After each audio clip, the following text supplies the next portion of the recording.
تو کافر کا باپ ہونے کا معنی یہ ہے کہ آپ الزام لگا دیں گے؟ عجیب آپ بات کرتے ہیں۔ قیامت میں کوئی کسی کا بوجھ، قرآن نے فیصلہ کر دیا، کوئی کسی کا بوجھ، یزید اپنے معاملات کی جواب دے گا، اس کے گھر والے اس کی باتوں کا جواب۔ اور جو یہ کہتے ہیں نا کہ ان کے والد معاذ اللہ ٹھیک نہیں تھے، وہ یہ بھی لکھتے ہیں کہ یزید کا پتر بڑا ٹھیک تھا۔ یزید کے بیٹا ہے جس کا نام معاویہ بن یزید ہے، یزید کے بعد لوگوں نے تخت پہ بٹھایا، 40 دن اس نے حکومت کی، لوگوں سے کہنے لگا کہ نہ میں اس کرسی کے قابل ہوں، نہ میرا باپ قابل تھا۔ یزید کا پتر فرمایا نہ میں اس قابل ہوں، نہ میرا ابا قابل تھا، میں اس کرسی پہ کیسے بیٹھوں جس کے پایوں میں محبوب کی اولاد کا خون ہو۔ تلاش کر لو کوئی اپنا امیر، 40 دن کے اندر بندہ تلاش کر لو، میں اس قابل نہیں۔ تم یہ تو لکھتے ہو اس کے بیٹے کے بارے میں، یہ کیوں نہیں مانتے کہ حضرت امیر معاویہ کے ساتھ امام حسن نے صلح کی؟ آپ بات کو سمجھیں۔ اور کچھ اتنے بیوقوف ہیں، اتنے نادان ہیں، ان کو کوئی اور بات نہیں ملتی تو کہتے ہیں امام حسین کو آنا نہیں چاہیے تھا، حکومت بن گئی تھی، یزید بیٹھ گیا تھا، معاذ اللہ۔ پتہ ہے حضرت عبداللہ بن زبیر کیا فرماتے تھے؟ فرماتے تھے ہم تو یزید کے خلاف اس وقت نکلے کہ ہمیں یقین ہو، یہ اس بندے کی بات بتا رہا ہوں جس سے گٹی میرے نبی پاک نے لعاب دہن سے عطا فرمائی، لعاب دہن سے گٹی دی رسول کریم۔ حضرت ابوبکر صدیق کے سے حضرت زبیر بن عوام جو حضور کی پھپھی کے بیٹے ہیں، ان کے بیٹے حضرت عبداللہ بن زبیر کہتے ہیں ہم تو یزید کے خلاف اس وقت نکلے کہ ہمیں ڈر تھا، اگر اب بھی نہ نکلے تو آسمان سے پتھر برسیں گے، کہیں ہمیں سزا نہ ملے۔ اتنا بڑا مجرم اور تم کہتے ہو امام حسین کو نکلنا نہیں چاہیے۔ تو خرابی ہوتی ہے میرے عزیز، خرابی ہوتی۔ آپ کو پتہ ہے میں ان مسائل پر کم بات کرتا ہوں لیکن ضروری بڑا سمجھتا ہوں، میں سمجھتا ہوں یہ ضروری چیزیں۔ مہربانی فرمائیں کسی جگہ بھی کسی ایک کے بارے میں بھی اپنے عقیدے میں کبھی کوئی کمزوری پیدا، کبھی نہ کوئی کمزوری پیدا، اتنی سی بھی بات کسی کی سننا، کسی کی کرنا، جس کا ہمارا منصب ہی نہیں۔ اور کچھ اور بیوقوف ہیں۔ میں یونیورسٹی میں تھا چند دن پہلے، تو لیکچر کے بعد ایک دوست مجھے کہنے لگے کہ مولوی ایک دوسرے کے پیچھے نماز نہیں پڑھتے۔ میں نے اس کو کچھ پیار کی دلیلیں بھی دی، محبت کی، اس کو کہتے ہیں الزامی جواب ہمارے اصول تفسیر میں۔ میں نے اسے کہا کہ ایک ڈاکٹر سے دوائی لے لیں، دوسرے کے پاس جائیں تو کہتا ہے اسے تو پتہ ہی کو نہیں، تم غلط آدمی کے پاس چلے گئے۔ تو اس سے آپ کو ٹینشن نہیں ہوتی؟ یہ روز سیاستدان دھما چوکڑی مچا رہے ہوتے ہیں کہ فلانا چور ہے، فلانا چور ہے، تو اس سے نہیں ٹینشن؟ مولویوں کی ٹینشن ہے تمہیں؟ کہنے لگا جی نہیں، کیوں نہیں نماز پڑھتے؟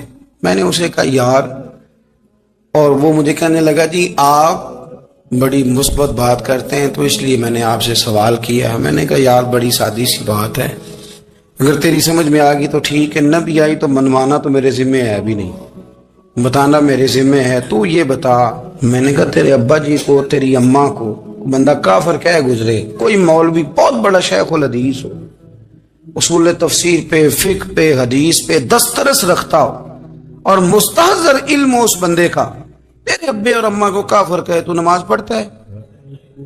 کہنے لگا نہیں۔ تو میں نے کہا جو میرے نبی پاک کے ماں باپ کو مشرک مانے،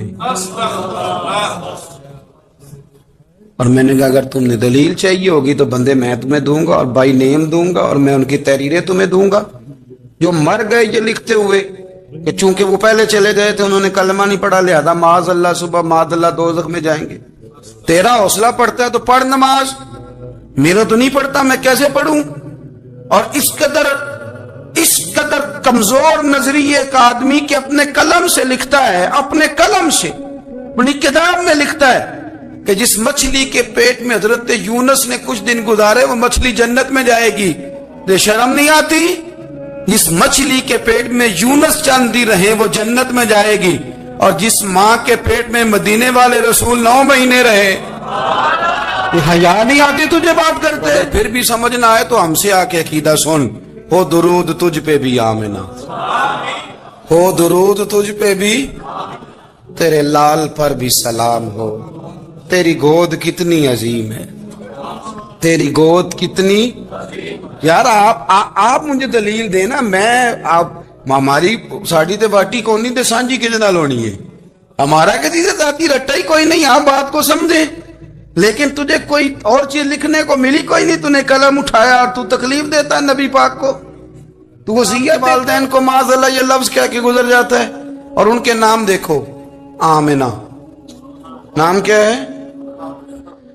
آمنہ. آمنہ نام کافروں جیسا ہے. اور والد کا نام کیا ہے؟ سبحان اللہ. عبداللہ کا معنی ایک کافروں جیسا نام ہے. مات تمہاری ہے. اور کتابیں لکھی جا رہی ہیں اور سیرت لکھی جا رہی ہے اور دلیلیں دی جا رہی, لوگوں کو خیال ہی نہیں آتا. عجیب فلسفہ ہے. 4 اقوال ہمارے بزرگوں نے لکھے ہیں نبی پاک کے والدین کے بارے. سب سے پہلے امام سیوطی فرماتے ہیں رسول کریم علیہ السلام نے فرمایا کہ پوری دنیا میں جب کفر رہتا ہے تب بھی 10 لوگ اللہ کی توحید پر ہمیشہ قائم رہتے ہیں. یہ نہیں ہو سکتا کہ ساری دنیا کفر سے بھر جائے. فرماتے ہیں میرے محبوب کے والدین بھی ان 10 لوگوں میں شامل, حضور کے والدین بھی ان. اور دوسرا قول آپ فرماتے ہیں نبی پاک کے والدین زمانہ فطرت پہ تھے. زمانہ فطرت وہ زمانہ ہوتا ہے جس کے اندر نبی نہیں ہوتا. تو لوگ جس دین کو بہتر سمجھتے ہیں اللہ کی توحید کے ساتھ اس پر عمل کرتے ہیں تو ان پر کوئی مواخذہ. اور تیسری بات یہ کہ نبی پاک کے والدین حضرت ابراہیم کی ملت پر تھے, حضرت ابراہیم کے دین پر تھے. اور حضرت ابراہیم کا وہ دین ہے جس کو قرآن کہتا ہے کہ وہی دین ابراہیمی دین محمدی ہے صلی اللہ علیہ وسلم, وہی دین محمدی ہے.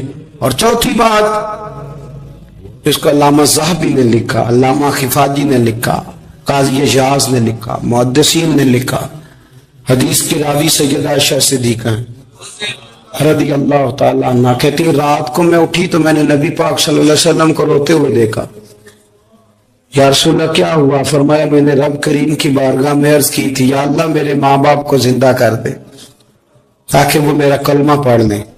ہیں تو وہ پہلے بھی دین فطرت پر انہیں کنتم خیر امت ان کا اعزاز بھی نصیب ہو جائے. تو ہمارے ہاں زیادہ تر لوگ بات اس لیے سیکھتے ہیں کہ میں کوئی کہیں سے مسئلہ سیکھوں گا پھر جا کے اپنی مسجد کے امام کو تنگ کروں گا کہ وہاں تو میں یہ سن کے آیا ہوں تو یہاں یہ کام کیوں نہیں ہوتا. میں کوئی بات سیکھوں گا تو پھر میں اس سے بحث کا دروازہ کھولوں گا.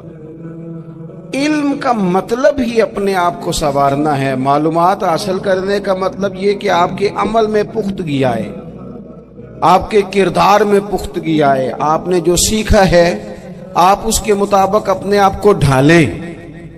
مسلم شریف میں موجود ہے نبی پاک صلی اللہ علیہ وسلم نے دعا مانگی ہے اے اللہ میں اس علم سے تیری پناہ مانگتا ہوں جو علم تو ہو پر نفع والا نہ ہو.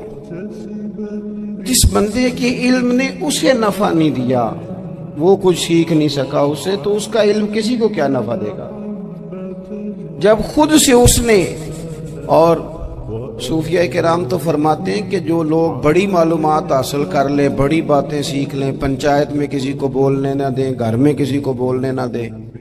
بہت سارے لوگ تو علماء کو بھی مشورہ دیتے ہیں بڑی باتیں کرے, لیکن عمل کے لحاظ سے بندہ زیرو ہو تو اہل دل فرماتے ہیں اس کی صحبت سے بچو. اسے بڑا پتہ ہے, بڑی باتیں آتی ہیں, بڑی باتیں کرتا ہے, لیکن گفتگو کی حد تک تو بہت بڑا ہے, عمل کے معاملے میں صفر ہے. بہت سارے لوگ مسجد کے حجرے میں میٹنگ ہو رہی ہوتی ہے اور وہ لمبی لمبی دلیلیں اور مشورے دے رہے ہوتے ہیں, نماز کا ٹائم آ جائے تو اٹھ کے چلے جاتے ہیں, کہتے ہیں میں اپنے محلے کی مسجدیں پڑھنی ہوں. کئیوں کو کام یاد آ جاتا ہے. فرمایا کہ شخص کے پاس معلومات بڑی ہوں لیکن عمل کے معاملے میں بندہ زیرو ہو تو اس سے بچنا کیوں؟ اس لیے کہ اگر پڑھا لکھا آدمی بے عمل ہونا تو وہ اپنی بے عملی پر بھی دلیلیں پیش کرتا ہے. وہ کہتا ہے میں یہ کام نہیں کرتا تو یہ میرے پاس دلیل ہے. وہ تو بے عملی کو بھی مزین کر دے گا معاذ اللہ. تو دینی تعلیم ایک تو حاصل اس لیے کریں کہ ہم نے اپنے آپ کو سنوارنا ہے، اور دوسرا علم کا شوق طبیعت میں ہو۔ دیکھیں نا، اللہ کے حبیب صلی اللہ علیہ وسلم نے فرمایا ہے کہ جو علم کے راستے پہ چل پڑا وہ جنت کے راستے پہ چل پڑا ہے۔ جمعوں میں، محفلوں میں کانوں کے ذائقے کے لیے نہ آئیں، اس لیے آئیں کہ میرے علم میں، میرے عمل میں یہ کوئی اضافے کی بات بنے گی، میں کوئی نصیحت حاصل کروں گا تو میرے دل کا زنگ اترے گا۔ ہمارے ہاں یہاں لوگ مزے کے لیے آتے ہیں اور آج کل لوگ فوٹو کے لیے آتے ہیں۔ ان دو کاموں سے نکل کر خالص اصلاح کی نیت سے علم کا شوق، ہمارے ہاں تیزی سے ایک حرکت کی گئی، علماء کا وقار خراب کیا گیا اور لوگوں کو دینی علوم سے دور کیا گیا، اور اس میں بعض بیچارے واعظین اور خطباء نے بھی کردار ادا کیا جب جعلی پیر کی تعریفیں کھول کے کی، اور اسے پتہ نہیں کہاں تک۔ یہ اسٹیج ہوتے ہیں نا، ان میں کوئی بندہ اچھا لگے بھی تو اس کے لیے دعا کرنی چاہیے، تعریفیں نہیں کرنی چاہیے۔ تعریفیں اس کا کوئی فائدہ نہیں ہے، اس بندے کو تو دعا کا فائدہ ہے۔ اگر آپ کو اچھا لگ رہا ہے تو اسے دعا دیں، اس سے زیادہ کچھ نہیں کریں۔ اور ہمارے ہاں جناب وہ نقیب محفل بیچارے کی شامت آ جاتی ہے اگر تعریفیں تھوڑی کرے تو کہتے ہیں انہوں تے نام ہی نہیں لینا ہوندا۔ وہ بھائی اس کے نام لینے سے آپ کا قد اونچا ہوتا ہے۔ تو علم اور عالم، ان دونوں چیزوں سے قوم کو دور کیا گیا۔ دینی تعلیمات کا فقدان ہے۔ جو میٹرک تک لوگ 60-70 کتابیں پڑھ جاتے ہیں انہیں بھی قرآن پاک ٹھیک سے نہیں پڑھنا آتا، دور کیا گیا۔ آپ مجھے بتائیے، چلیں ایک مسجد ہی آپ دیکھ لیں، اس مسجد کے اندر اگر ایک طرف ایک عالم دین مشکات شریف کھول کے بیٹھے ہوں، حدیث پاک کا درس ہو رہا ہے، یا بحر شریعت کھول کے بیٹھے ہیں، فقہی مسائل بیان کی، اور اسی مسجد میں ایک بابا جی جبہ پہن کے تگڑا سا بڑی سی پگڑی باندھ کے اور 500 دانے والی تسبیح لے کے بیٹھے ہیں، اب ایک بندہ اندر آتا ہے تو وہ کدھر جائے گا؟ عالم کی طرف کہ بابا جی کی طرف؟ وہ کیوں جا رہا ہے بھلا بابا جی کی طرف؟ وہ اس لیے کہ ہم نے اسے یہ بتایا ہی نہیں کہ جس طرح سبحان اللہ سبحان اللہ سبحان اللہ پڑھنا عبادت ہے نا، اسی طرح دارابا دارابا پڑھنا بھی عبادت ہے۔ اسے ہم نے بتایا نہیں کہ جب تک علم کے رستے میں رہنا بھی عبادت ہے، جب تک اسے یہ سمجھ نہیں نہ آئے گی کہ جس طرح وظائف کی کتاب پڑھنا عبادت ہے، اسی طرح مشکات شریف پڑھنا بھی عبادت ہے، حدیث بخاری کا درس لینا بھی عبادت ہے، مسلم شریف کی احادیث پر اپنے اساتذہ سے بیٹھ کر دروس پانا بھی عبادت ہے۔ جب تک یہ پورا مزاج دیکھے نا، نبی پاک صلی اللہ علیہ وسلم نے فرمایا رات کی ایک گھڑی بھر دین سیکھ لینا ساری رات نفل پڑھنے سے بہتر ہے۔ اب ہمیں سمجھنا چاہیے کہ کتاب پڑھ کے بھی بندہ رب رسول تک پہنچ سکتا ہے۔ کتاب و سنت رستہ آسان کرتے ہیں، لیکن ہمارے ہاں کیا مزاج دیا گیا ہے؟ بابا جی کے پاس چلو، ضرور جائیں بابا جی اگر نیک ہیں تو منع کوئی نہیں کر رہا، لیکن جو سوچ ہمیں حضور نے دی ہے ہم نے اسی سوچ کے مطابق اپنے معاملات کو ترتیب دینا ہے نا۔ اب ایک بات میں نے آپ سے پوچھی اور آپ نے کہا قوم ساری بابا جی کی طرف جائے گی۔ حدیث پاک کس طرح ہے؟ اللہ کے محبوب مسجد شریف میں تشریف لائے، دونوں جانب لوگوں کے حلقے بنے ہوئے ہیں، لوگ بیٹھے ہوئے ہیں، ایک حلقے میں لوگ اللہ کی یاد کر رہے ہیں، ذکر ہو رہا ہے، ایک حلقے میں بیٹھ کے ایک عالم کتاب و سنت کا درس دے رہے ہیں، ایک صحابی اور باقی سن رہے ہیں۔ خاص توجہ کریں نوجوان میری بات پر، رسول کریم صلی اللہ علیہ وسلم دونوں کے بیچ کھڑے ہو گئے اور کریم نے فرمایا دونوں محفلیں خیر کی ہیں، دونوں ہی حلقے خیر کے ہیں۔ اور پھر حضور فرمانے لگے مجھے چونکہ رب نے استاد بنا کے بھیجا ہے، میں چونکہ معلم بن کے آیا ہوں، یتلو علیکم آیاتنا ویزکیکم، میں چونکہ کتاب و سنت کی تعلیم کے لیے آیا ہوں۔ یہ لفظ کہتے کہتے حضور اس جماعت میں بیٹھ گئے جو دین پڑھ اور پڑھا رہی تھی۔ حضور وہاں بیٹھے جہاں بات دین کی ہو رہی، جہاں لوگوں کو اللہ رسول کی بات بتائی جا رہی، تو جمعے میں وقت پہ آئیں، اپنی دینی معلومات مضبوط کریں اور اپنے لیے مضبوط کریں۔ میں آپ کو بڑے درد سے یہ بات عرض کرتا ہوں، اگر دن میں 100 لوگ مسئلہ پوچھتے ہیں نا شریعت کا، تو ان میں 95 لوگ وہ ہوتے ہیں جو طلاق کا مسئلہ پوچھتے ہیں۔ والد صاحب نے، بیٹی کے والد صاحب نے 2 مہینے پہلے آرڈر دیا ہوتا ہے فرنیچر کا۔ بیٹے کی شادی ہو تو مہینہ پہلے شیروانی والے کو بھی کہنا پڑتا ہے، گاڑیاں بک کرانی پڑتی ہیں، میرج ہال بک، یہ سارے لوازمات ہم کرتے ہیں، سارا کچھ کیا۔ گاڑی سے گھر بسنا ہے، میرج ہال سے بسنا ہے، فرنیچر سے بسنا ہے، ہم نے سارا کچھ ان کو بتایا۔ لیکن کاش 2 گھنٹے بچی کسی معلمہ کے پاس جاتی، بچہ کسی استاد کے پاس جاتا، نکاح طلاق کے مسئلے بھی سیکھتے۔ میں دعوے سے کہتا ہوں، اگر ہمیں پتہ چل جائے کہ 3 طلاقیں اکٹھی نہیں دینی چاہیے، کیونکہ دے دیں تو ہو جاتی ہیں، اگر ہمیں سمجھ آ جائے کہ نہیں دینی چاہیے، یہ مسئلہ بیان ہو، اور یہ والے مسئلے ہم محفلوں میں بھی نہیں بیان کر سکتے، اس لیے کہ لوگ کہیں گے مسئلہ تو وہ بیان کریں گے، اس پہ نعرے لگیں گے، آپ قوم کو یہ کیا بتا رہے ہیں، یہ تو چھوٹا عالم بتاتا ہے معاذ اللہ اس طرح کی باتیں، تو بڑی بڑی کو نقطے کی بات بتائیں۔ اور اس طرح ہمارے ہاں وہ 1 گھنٹہ پہلے نہیں کہتے تگڑے ہو جو میں جملہ دینے لگا، پتہ نہیں جملہ آ رہا ہے کہ ایٹم بم آ رہا ہے، تیار ہو جاؤ، جو میرا جملہ ضائع نہ کرنا، ادھر بھاگ کے چلا گیا ادھر بھاگ کے آ جاؤ، اللہ جانے وہ جس طرح کبھی لگتا ہے نا پٹاری سے، اللہ جانے کیا نکلے گا، میں جملہ دینے لگا ہوں۔ تو میں کہتا ہوں تو آرام سے بیٹھ کے بھی جملہ دے دے، تیرے جملے سے کیا نکلے گا، اور تو جملہ نہ دے ہمیں کوئی آیت دے، تو جملہ چھوڑ ہمیں کوئی حدیث پاک سنا، یعنی ہر نقیب، ہر خطیب، ہر نعت خواہ اٹھ کے کہتا ہے سارا قرآن ہی حضور کی تعریف ہے۔ اور بھئی اگر سارا قرآن حضور کی تعریف ہے تو چند آیتیں پڑھ دے پھر تو بھی، تو نے پڑھی تو ایک بھی نہیں اور تو کہتا جا رہا ہے سارا قرآن ہی حضور کی تعریف ہے۔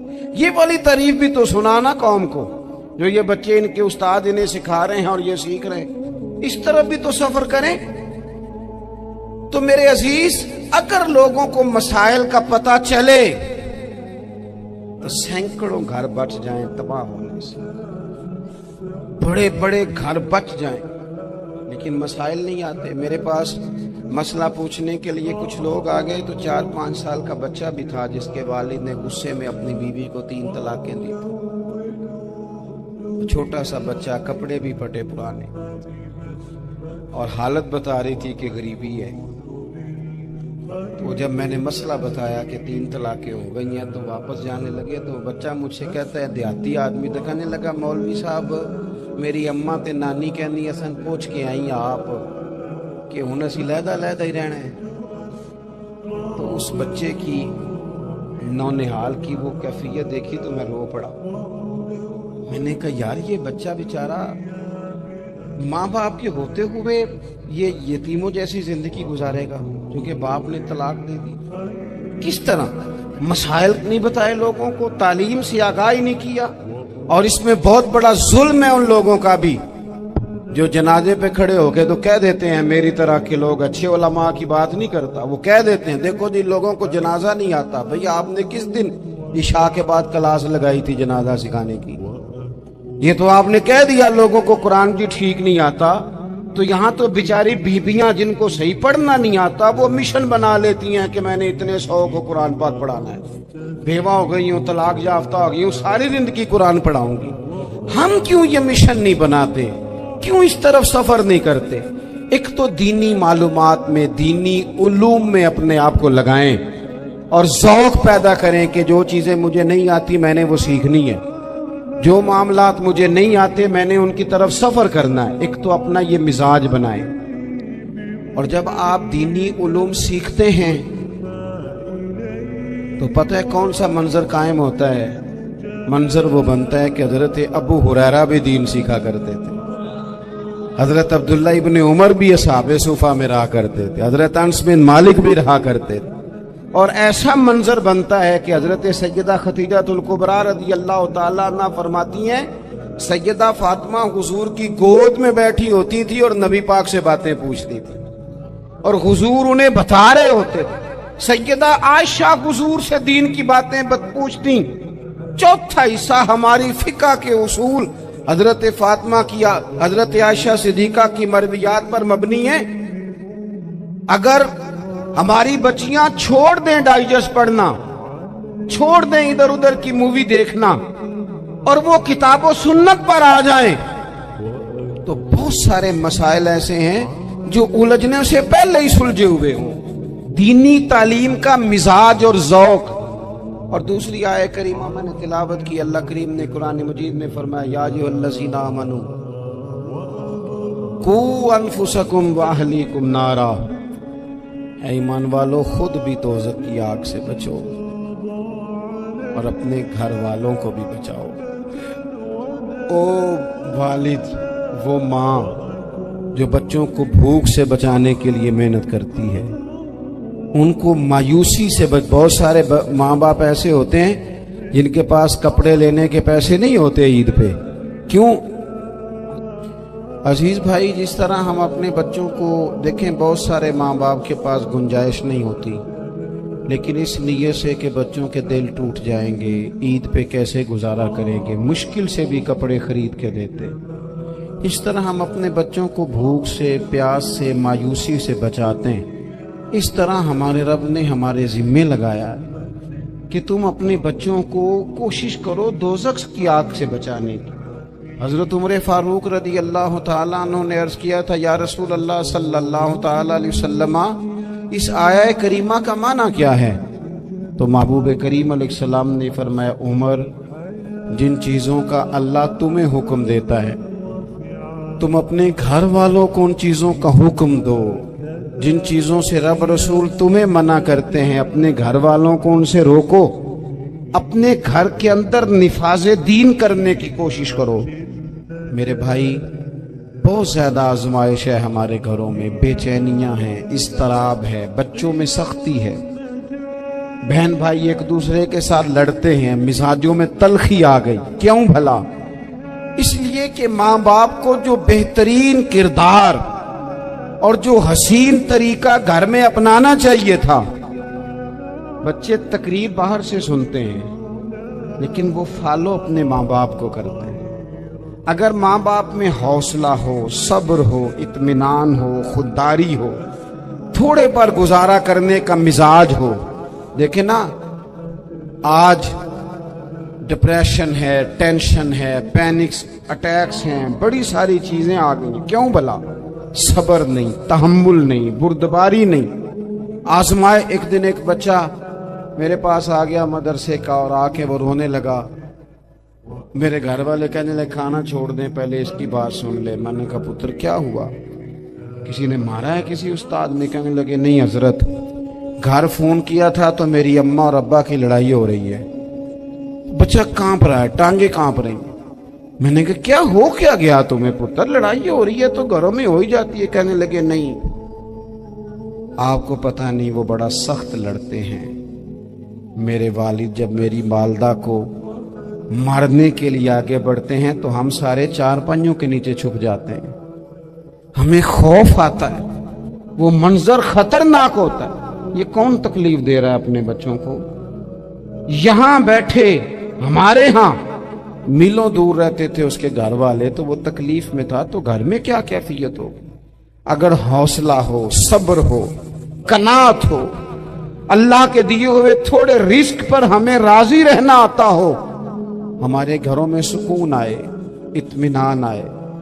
ہم جو زندگی بڑی خوشی خوشی گزار سکتے ہیں، ہمارے مزاجوں کا لالچ، ہماری طبیعتوں کی بے راہ روی، ہماری جھوٹی انا کا بت، ان ساری چیزوں کو ختم کر دیتا ہے. اپنی زندگی کے اندر اگر ہم وہ کردار اپنے بچوں کو دیں جس کردار میں موبائل بھی ہو، جس میں گاڑی بھی ہو، جس میں پیسے بھی لا کے ابا دراز میں رکھتا ہو، لیکن والد کا گھر میں مصلی بھی موجود ہو، اس کی کوئی تسبیح بھی ہو، وہ یہ بھی کہتا ہو کہ خدا نے اپنے فضل سے آج 5,000 دیا ہے تو اس میں 1,000 غریبوں کا بھی ہے، اس میں تھوڑا سا میں نے اللہ کی رضا کے لیے بھی رکھا ہے۔ اگر کوئی مشکل آ جائے تو وہ باپ اور ماں کو صبر کرتا ہوا دیکھتے ہو، اگر ایک باپ بات کرے تو دوسرا برداشت کرتا ہو۔ خدا را اپنی اولادوں کو اس اذیت کا شکار نہ کرو۔ اپنے گھروں کے اندر وہ خودداری، وہ پیار، وہ وقار، وہ محبت، وہ انداز۔ آپ تھکے ہوئے ہیں، کوئی شک نہیں، آپ بہت سارے مسائل کا باہر شکار ہوں گے، کوئی شک نہیں، لیکن آپ باہر سے تھک کے آئے ہیں، اور اگر آپ باہر اپنی فیکٹری کے مالک ہیں اور دفتر کے بڑے ہیں تو گھر میں بھی تو آپ بڑے ہیں نا۔ آپ کی ماں بھی تو انتظار کر رہی ہے، اس نے بھی تو دکھڑا سنانا ہے نا آپ کو۔ آپ یہ دیکھیے کہ آپ کے بچے بھی تو انتظار کر رہے ہیں، وہ چاہتے ہیں کہ ابا آ کے بیٹھے تو ہم ان کے سینے پہ چڑھ کے تھوڑا کھیلیں۔ آپ کی اہلیہ منتظر ہیں، کچھ باتیں بیوی کسی اور سے نہیں کہہ سکتی، صرف اپنے شوہر سے کہتی ہے، لیکن وہ تو آتے ہی جلال میں آ گئے صاحب، وہ کہنے لگے تو بڑی نالائق ہے، میں تھکا ماندہ آیا ہوں اور تو نے مجھے کہانی سنا دی ہے۔ وہ اس خاتون سے شدت کے ساتھ پیش آنے لگے۔ میرے رسول پاک کی حیات نور کو دیکھو، حضرت ام ایمن حضور کے رضائی والدہ ہیں، ان کی بھی خدمت ہو رہی ہے، حضرت حلیمہ سعدی آ رہی ہیں تو خدمت ہو رہی ہے، حضرت عباس حضور کے چچا ہیں تو کریم فرماتے ہیں میرے چچا ہیں باپ کی جگہ پہ۔ حضور دوست احباب صحابہ غلاموں سب کے ساتھ پیار کر رہے ہیں، 9 ازواج مطہرات ہیں گھر کے اندر، اور کیفیت یہ ہے کہ حضور صرف ان کی ضرورتوں کا ہی خیال نہیں کرتے، خواہشات کا ہی خیال نہیں کرتے، بلکہ میرے کریم کا طریقہ یہ ہے کہ کوئی بندہ آج بول کیا رہا ہے، وہ کہاں کھڑا ہے آج، اس کے جملے کس طرح کے، اس کا لہجہ کس طرح کا ہو گیا ہے اور اسے ٹھیک کیسے کرنا ہے، محبوب اس کا خیال فرماتے، توجہ کرتے۔ میں کہتا ہوں کہ ہم سب کو شوق آیا ہے آرام کرنے کا۔ میں صبح 11 بجے سے پہلے اپنے گھر سے نکل آیا تھا، اور یہ وقت آ گیا ہے اور رات کو خدا جانے کس وقت گھر پہنچنا ہے۔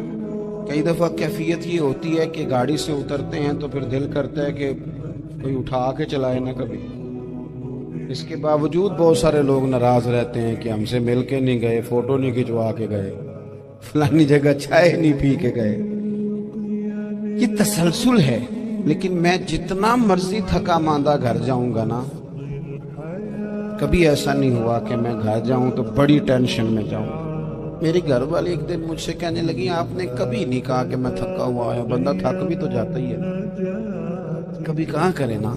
میں نے اسے کہا پتہ کیوں نہیں کہتا، اس لیے نہیں کہتا کہ میں نہیں چاہتا کہ میرے بچے یہ کہیں کہ ہم نے دین نہیں پڑھنا، ہمارا باپ تو بڑی مشکل میں ہے۔ حضرت عمر جب نعرہ لگاتے نا تو کیسے کس طرح کانپتے، سفیر آتے روم کے ملنے کے لیے تو کہتے جاؤ عمر نفل پڑھ رہے ہیں، ٹائم کوئی نہیں۔ ایک دن اندر میٹنگ ہو رہی تھی، حضرت عمر میٹنگ میں بیٹھے تھے، آپ کے بیٹے ملنے آئے عبداللہ ابن عمر، ابا جی اندر آ جاؤ، فرمایا دروازے پہ کھڑا ہو، میں ضروری بات کر رہا ہوں، اندر نہ آنا۔ جناب عبداللہ ابن عمر کہتے ہیں میں دروازے پہ کھڑا ہو گیا، تھوڑی دیر گزری تو امام حسین بھی آ گئے، ایک حدیث میں ایک روایت میں امام حسن کا لفظ بھی ہے، امام حسین آئے، آ کے عبداللہ ابن عمر سے کہنے لگے عمر فاروق اندر ہے؟ تو کہا وہ اندر تو ہے، تو کہا آپ کیوں دروازے پہ کھڑے؟ کہنے لگے ابا جی نے کہا ہے یہاں انتظار کرو، میں کوئی ضروری بات کر رہا ہوں، لیکن شہزادے میرے لیے کہا ہے، میرے لیے آپ جانا چاہیں تو چلے جائیں۔ امام حسین کہنے لگے امیر المومنین کوئی بات کر رہے ہوں گے، میں ظہر کے وقت مسجد میں مل لوں گا، ظہر کا ٹائم آئے گا نا تو میں مسجد میں مل لوں گا، یہ کہہ کے چلے گئے۔ حضرت عمر باہر آئے تو حضرت عبداللہ ابن عمر سے کہا کہ کوئی آیا تو نہیں؟ عرض کی حضور حسین ابن علی آئے، حسین ابن علی۔ تو کہا اندر کیوں نہیں بھیجا؟ کہا میں نے کہا تھا بے شک چلے جائیں، لیکن وہ کہہ رہے تھے کہ میں ظہر کے وقت مسجد میں مل لوں گا،